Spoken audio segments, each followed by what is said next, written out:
Dariku dirimu hidup, Yesus Kaulah hayatku. Atas segala soalku, Engkaulah jawabanku. Dariku dirimu hidup, semua turut kehendak-Mu. Wadah tembus cahaya-Mu, nyatakan rahasia-Mu. Tubuhku telah tersembahkan dan telah disucikan. Moga cahaya mulia Tuhan dari diriku nyata. Bumi harus hikmat sunyi, karena ku sembah diri. Jadi hamba Tuhan murni, siap terima perintah suci. Lemah lembut tenang henti, lepas dari mau diri, agar kehendak-Mu jadi apa yang Tuhan maui. Dariku dirimu hidup, Yesus Kaulah hayatku. Atas segala soalku, Engkaulah jawabanku.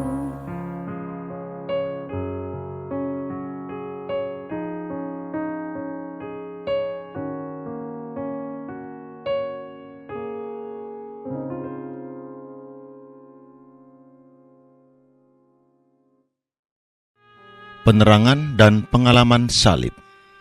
Pembacaan Alkitab 2 Korintus pasal 4 ayat 7 sampai dengan 11. Tetapi harta ini kami miliki dalam bejana tanah liat, supaya nyata bahwa kekuatan yang melimpah-limpah itu berasal dari Allah, bukan dari diri kami. Dalam segala hal kami ditindas, namun tidak hancur terjepit. Kami habis akal, namun tidak putus asa. Kami dianiaya, namun tidak ditinggalkan sendirian. Kami dihempaskan, namun tidak binasa. Kami senantiasa membawa kematian Yesus di dalam tubuh kami, supaya kehidupan Yesus juga menjadi nyata di dalam tubuh kami.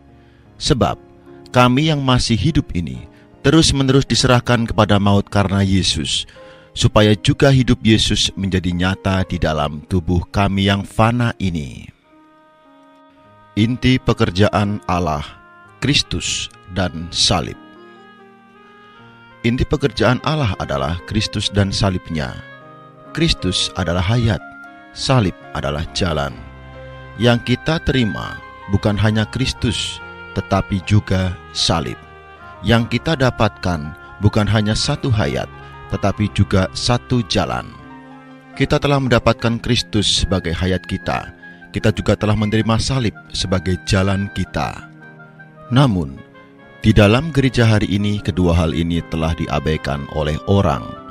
Meskipun hari ini orang-orang memberitakan Kristus, memberitahu orang bahwa Kristus adalah juru selamat manusia, Kristus adalah hayat manusia, tetapi sesungguhnya sangat sedikit orang yang di dalam kehidupannya mengalami Kristus sebagai hayatnya.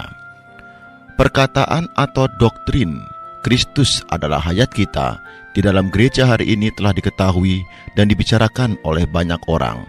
Tetapi pengalaman Kristus sebagai hayat kita sangatlah sedikit di dalam kehidupan sehari-hari kita.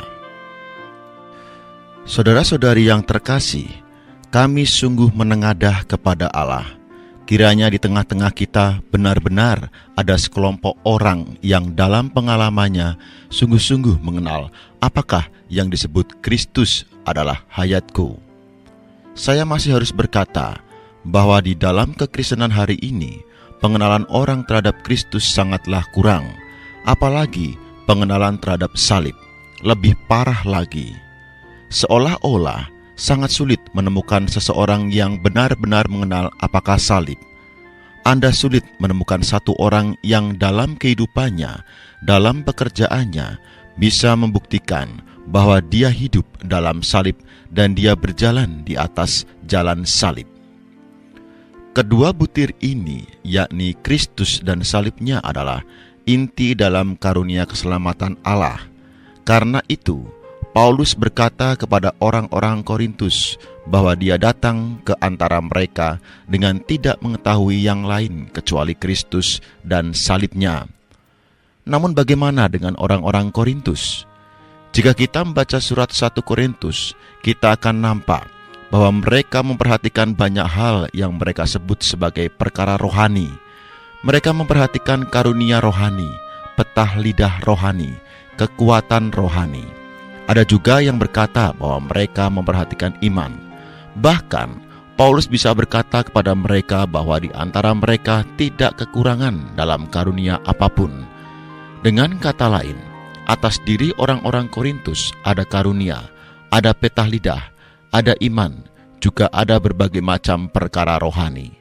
Namun Paulus memperlihatkan kepada mereka bahwa hal-hal yang mereka perhatikan itu di pandangan Allah adalah perkara-perkara yang ringan.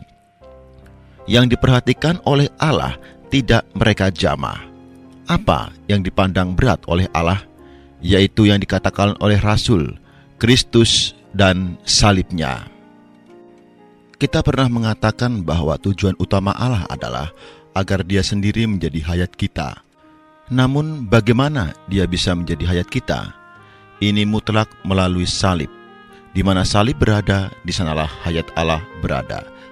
Di mana ada salib, di sana baru ada jalan hayat Allah. Jika demikian halnya, kita harus menengadah kepada Allah agar kita nampak apa sebenarnya tujuan yang hendak dicapai oleh Kristus dan salibnya atas diri kita. Bagaimana kita seharusnya mengenal kedua hal ini?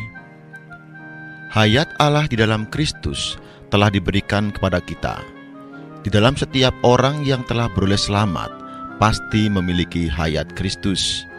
Namun bisakah hayat ini di dalam kita memiliki kedudukan? Bisakah berbaur di dalam kita? Bisakah terbentuk di dalam kita dan tersalur keluar dari diri kita?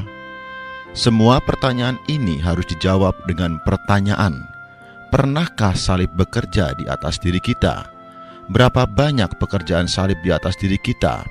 Ini akan menentukan berapa banyak kedudukan, berapa banyak pembauran, berapa banyak pembentukan, berapa banyak penyaluran hayat Kristus di dalam kita.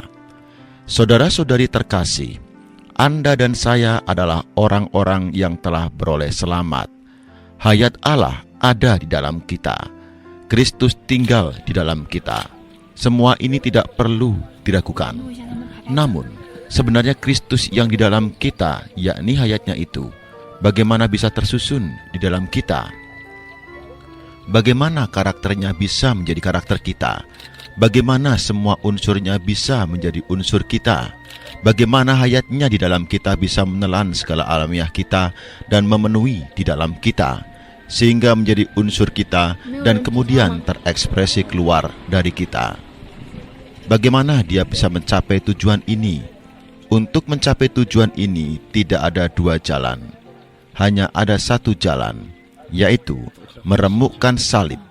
Hanya salib yang bisa membuat Kristus memiliki kedudukan, memiliki kesempatan, memiliki jalan keluar di dalam manusia, sehingga dia bisa mengerjakan pekerjaan yang ingin dia lakukan. Makna salib adalah mati. Apakah salib? Saya khawatir banyak saudara-saudari akan menjawab bahwa salib membuat orang menderita. Ingatlah, pemahaman sedemikian tidaklah memadai. Itu adalah pemahaman kekristenan hari ini, pemahaman setengah jalan. Kita harus tahu bahwa makna paling akhir dari salib bukan hanya penderitaan. Memang salib adalah suatu penderitaan, tetapi makna salib bukan penderitaan, melainkan kematian. Slogan salib adalah singkirkan dia. Ketika Tuhan Yesus akan disalibkan, banyak orang berteriak-teriak, Singkirkan dia, singkirkan dia. Salib bukan hanya membuat Tuhan Yesus menderita. Itu hanyalah suatu proses. Tujuan akhirnya adalah menyingkirkan dia, membereskan dia, mengakhiri dia. Mati adalah mengakhiri sesuatu, mengakhiri seseorang. Mati barulah makna salib. Makna salib adalah pengakhiran, pemberesan. Salib bukan hanya mengakhiri dosa, salib juga mengakhiri manusia. Saya boleh berkata kepada saudara-saudari demikian: jika seseorang tidak mati, tidak diakhiri, namun dia ingin terlepas dari dosa, terlepas dari dunia, itu adalah perkara yang hampir mustahil. Hanya orang yang telah mati yang bisa terlepas dari dosa. Hanya orang yang telah mati yang bisa terlepas dari dunia. Orang yang hidup dan dosa tidak bisa dituntaskan dengan jelas. Demikian juga dengan dunia. Saudara-saudari terkasih, makna paling akhir dari salib adalah meletakkan manusia ke dalam kematian. Jika seseorang berada di atas salib, hasil yang paling akhir adalah pengakhiran. Apakah jalan salib itu? Jalan salib bukan hanya jalan penderitaan. Jalan salib bukan hanya jalan menerima kesulitan. Jalan salib adalah mengakhiri seseorang. Saya sungguh merasakan bahwa hari ini pengajaran yang diterima oleh anak-anak Allah di kalangan kekristenan berada di tengah jalan. Semua pengenalan rohani, semua pandangan rohani berada di tengah jalan. Anda mengira bahwa jika seseorang ingin rohani, dia harus bagaimana bergairah mengasihi Tuhan dengan tertib menjadi manusia. Anda mengira bahwa asal seseorang bisa menanggulangi temperamennya, memperbaiki kelakuannya, itu sudah cukup lumayan. Namun ingatlah, yang Allah berikan kepada Anda bukan yang lain, tetapi Kristus dan salibnya. Apakah Kristus? Kristus adalah jelmaan Allah. Apakah salib? Salib adalah akhir dari manusia. Salib mengakhiri manusia. Kristus mengakhiri Allah. Kristus dan salibnya tidak bisa dipisahkan. Demikian juga Allah terekspresi di atas diri manusia dan pengalaman salib tidak bisa dipisahkan. Kristus mendatangkan Allah, salib menyingkirkan manusia. Makna kekristenan yang paling tinggi bukanlah Anda harus merubah kelakuan, Anda harus bergairah, Anda harus memiliki kasih, atau Anda harus memiliki budi pekerti yang luhur. Makna kekristenan yang tertinggi adalah memberitahu Anda bahwa salib mengakhiri manusia Anda. Namun Anda harus diakhiri. Manusia Anda harus ditamatkan. Manusia Anda hanya patut berada di atas salib. Saudara-saudari, disinilah Anda dan saya perlu mendapatkan terang. Anda dan saya perlu nampak. Tahukah Anda, salib adalah suatu pengalaman, dan pengalaman ini justru akan membawa manusia kepada pengakhiran, pemberesan, membawa manusia kepada angka 0. Angka 0 ini tidak disukai manusia. Orang yang berdagang tidak senang berdagang sedemikian rupa sehingga menjadi 0. Orang yang menempuh ujian juga tidak senang mendapatkan angka 0. Orang yang memiliki tabungan di bank juga tidak senang kalau simpanannya mencapai angka 0. Semua orang tidak senang angka 0.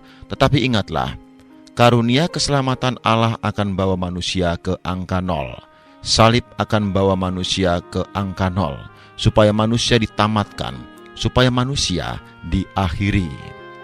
Kekristenan pemula itulah yang menyuruh Anda berpaling dari kejahatan, menganjuri Anda untuk mengubah kelakuan Anda. Namun kekristenan yang mencapai taraf tertinggi akan membawa Anda kepada kematian, membawa Anda ke atas salib. Dia akan memperlihatkan kepada Anda bahwa Anda adalah manusia yang berada di atas salib. Seseorang yang telah digantung di atas salib, seseorang yang telah mati di atas salib, masihkah ada gunanya untuk berubah? Masihkah ingin menganjuri dia dan berkata kepadanya, "Hai saudara, kelakuanmu sangat tidak baik, kamu harus mengubahnya." Anjuran tidak pernah diberikan kepada orang mati, hanya kepada orang hidup. Jika Anda mengenal karunia keselamatan Allah pada taraf yang tertinggi, Anda akan nampak di manakah manusia Anda itu. Anda akan nampak bahwa yang terpaku di atas salib bukan hanya kejahatan dosa Anda, bukan hanya kelakuan Anda, bahkan manusia Anda. Betapa saya ingin mendatangi setiap saudara-saudari dan berkata kepada mereka, "Tahukah Anda di mana Anda berada? Saudara, di manakah Anda? Saudari, di manakah Anda?" Benar, di atas salib. Namun di sini saya ingin mengajukan satu pertanyaan. Apakah penuntutan kita hari ini merupakan kehidupan orang yang di atas salib atau bukan? Ini bukan satu doktrin. Doktrin bisa Anda pelajari dalam waktu 5 menit saja. Suatu hari, Allah akan membuka mata Anda agar Anda nampak bahwa sebagai orang milik Kristus, dalam pandangan Allah, Anda telah berada di atas salib. Orang ini, jika dikatakan dengan perumpamaan yang agak kasar, ialah seolah-olah Anda telah dipaku dengan paku besar, sehingga Anda tidak berdaya untuk bergerak lagi. Begitu Anda nampak terang ini akan mengikuti Anda, menopang Anda, seperti memaku diri Anda. Sejak itu, jangan katakan Anda menolak kejahatan, bahkan yang baik pun akan Anda tolak. Salib mengakhiri barang milik manusia, menampilkan barang milik Allah. Mungkin Anda bertanya, apakah artinya salib ini? Ketahuilah, seringkali kita berbuat dosa berdasarkan diri sendiri. Kita juga seringkali berbuat baik berdasarkan diri sendiri. Berdasarkan diri sendiri berbuat jahat, juga berdasarkan diri sendiri berbuat baik. Tetapi persoalannya hari ini, Allah bukan hanya menyuruh kita menolak yang jahat, Allah juga menyuruh kita menolak yang baik. Allah mau supaya kita menolak yang jahat. Allah juga mau supaya kita menolak kebaikan yang berasal dari diri kita. Jika kita tidak menolak kebaikan dari diri kita sendiri, maka kebaikan Allah, hayat Allah, tidak berdaya keluar dari diri kita. Di Asia Tenggara, ada seorang saudara tua yang sangat baik. Orang-orang di sana juga memujinya. Setelah saya selesai berbicara tentang hal ini, saudara tua ini memberitahu saya, tentu memperhidupkan kasih Allah itu baik, namun memperhidupkan kasih manusia tentu lebih baik daripada memperhidupkan kebencian manusia. Saya kemudian memperlihatkan kepadanya bahwa kasih Allah hanya tertampil dari satu macam orang. Orang macam apa? Yaitu orang yang menolak dirinya sendiri. Orang macam ini bukan hanya menolak kebencian diri sendiri, juga menolak kasih diri sendiri.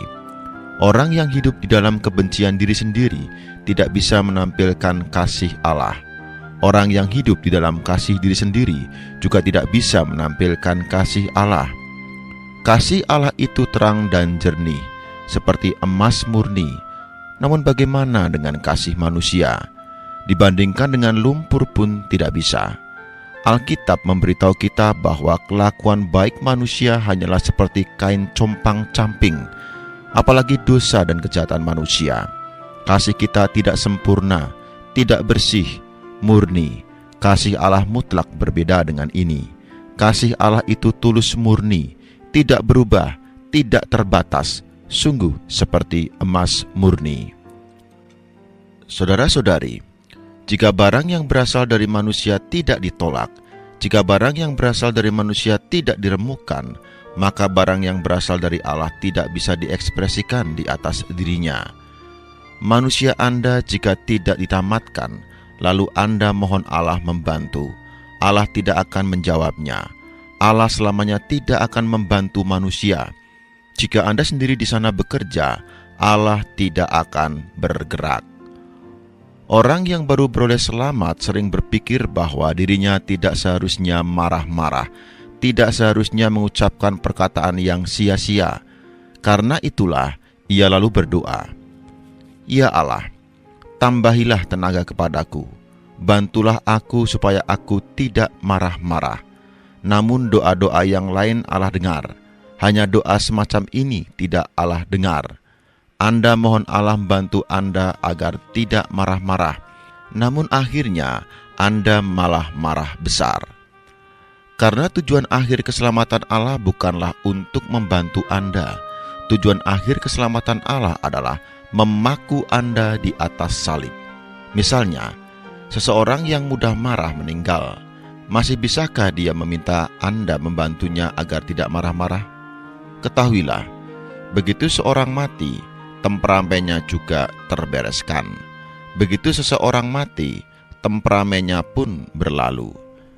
Dalam prinsip yang sama, seseorang yang sangat lemah lembut, jika ia mati, masih bisa lemah lembutkah ia?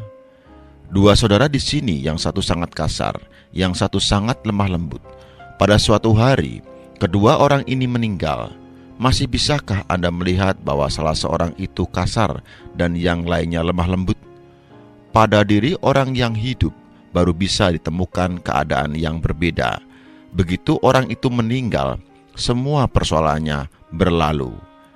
Jika Anda nampak bahwa Anda telah berada di atas salib, ketahuilah, temperamen Anda telah lewat. Lemah lembut Anda juga telah lewat. Jika Anda nampak bahwa Anda telah berada di atas salib, maka kebencian Anda telah terakhiri. Kasih Anda juga telah diakhiri. Begitu mati, semuanya telah tamat. Justru karena inilah, maka banyak orang tidak mau mati. Jika membiarkan yang jahat mati dan memisahkan yang baik, semua orang menginginkannya. Namun makna salib adalah mati.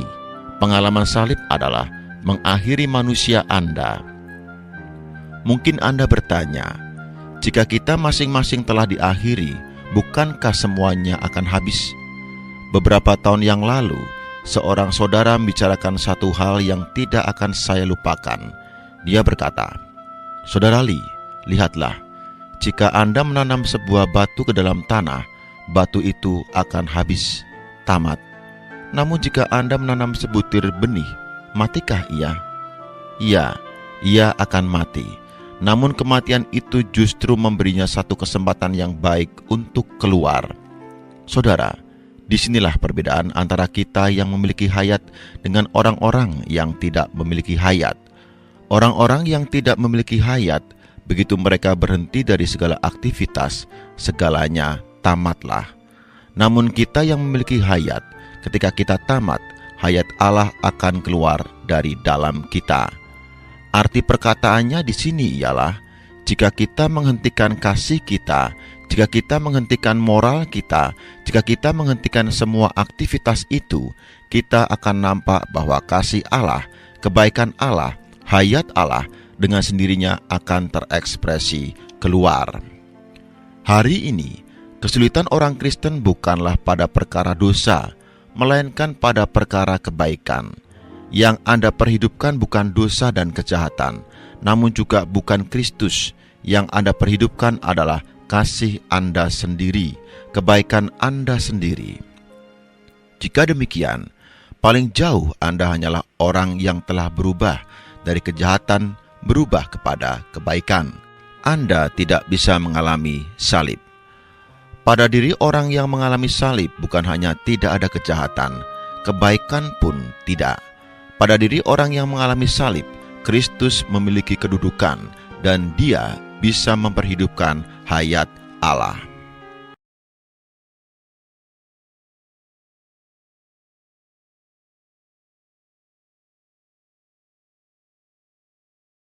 Jadi makan itu harus datangkan kesehatan, membuat kita kuat, bertenaga, berenergi, membuat kita tidak menjadi sakit, artinya lemak bisa turun. Makan benar loh ya, lemak turun. Makan benar loh ya, gula tidak tinggi. Makan benar, tekanan darah bagus. Makan benar, kita kenyang dan tidak ngemil ya. Ingat, makanan yang membuat kita ngemil adalah makanan penuh karbo. Kalau banyak karbo kita kepingin makan terus karena hormon nafsu makan bertambah-tambah. Ya, kalau kita makan banyak lemak-lemak, perut kita semakin buncit, kalori besar, yang banyak manis-manis, perut kita buncit dan penyakit datang. Jadi kalau makan benar, ada fibernya, ada sayurnya, ada buahnya, protein pun sehat, tidak banyak lemaknya, tidak banyak santan, tidak ada gorengan. Sehat. Tapi kalau kita makan ngawur, ya, penyakit itu tidak selesai, minum obat pun tidak ada gunanya gitu loh. Ya, jadi ada yang mengatakan bahwa kalau kita sakit, maka obat akan menjadi makanan kita sehari-hari. Minum obat macam-macam. Ya, minum obat satu, gejala ini hilang, tapi timbul penyakit satu. Kasih obat satu lagi buat penyakit keluhan ini. Ini hilang, keluar lagi masalah baru. Jadi akhirnya dikatakan obat memang menjadi racun kalau tidak dipakai dengan benar. Ngurangin obat, makan dengan benar, semua jadi beres. Makan benar, cari obat yang benar, jangan berlebihan. Maka sehat, jangan tambah yang lain.